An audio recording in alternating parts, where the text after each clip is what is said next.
രണ്ടാമതായി അല്ലാഹുവിന്റെ പ്രവാചകൻ സ്വഹാബത്തിനോട് പറഞ്ഞു കൊടുക്കുകയാണ്, യാ സ്വഹാബ വത്തജാഫി അൻ ദാരിൽ ഖുറൂർ.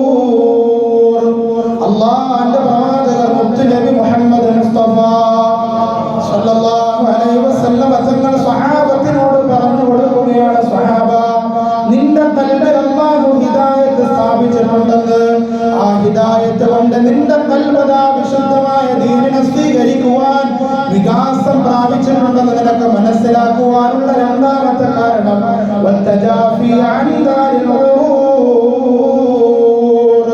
ഈ വഞ്ചനയുടെ ലോകമുണ്ടല്ലോ, കളി തമാശകളുടെ ലോകമുണ്ടല്ലോ, വിനോദത്തിന്റെ ഈ ലോകമുണ്ടല്ലോ, വഞ്ചനയുടെ ലോകമാകുന്ന ഈ ദുനിയാവുണ്ടല്ലോ, ഈ ദുനിയാവിൽ നിന്ന് നീ വിട്ടു നിൽക്കാൻ തയ്യാറുണ്ടോ?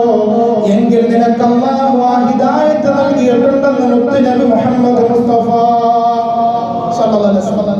ദുനിയാവ് വേണ്ടെന്നല്ല, വീട് വേണം, സമ്പത്ത് വേണം, വാഹനം വേണം, നല്ല ദുനിയാവിൽ ജീവിക്കാൻ ആവശ്യമായ ചുറ്റുപാടുകൾ ഉണ്ടാവണം. എന്നാൽ ദുനിയാവിനെ തൊട്ട് വിട്ടു നിൽക്കണം. അതെങ്ങനെ?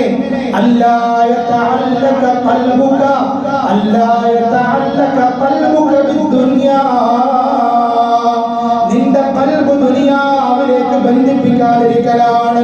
നിനക്ക് വീടുള്ളതോടൊപ്പം തന്നെ, കച്ചവടങ്ങളുള്ളതോടൊപ്പം തന്നെ, ഈ ദുനിയാവിന്റെ ആസ്വാദനങ്ങളെല്ലാം ഉള്ളതോടൊപ്പം തന്നെ നിന്റെ ഖൽബിനെ നീ ദുനിയാവിലേക്ക് ബന്ധിപ്പിക്കാതിരിക്കലാണ്. കാരണം എന്തേ? ദുനിയാവ് വഞ്ചനയുടെ ലോകമാണ്.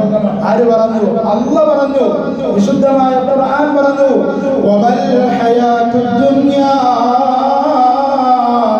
ഇല്ലാ മതാഉൽ ഖുറൂർ. വമൽ ഹയാത്തുദ് ദുനിയാ ഇല്ലാ മതാഉൽ ഖുറൂർ. ഈ ദുനിയാവിലെ ജീവിതം വഞ്ചനയാണ്, വഞ്ചന നിറഞ്ഞതാണ് ഈ ദുനിയാവിലെ ജീവിതം. നമ്മളെ ചതിച്ചു കളയുന്ന വഞ്ചനയുടെ ജീവിതമാണ് ഈ ദുനിയാവിലെ ജീവിതം.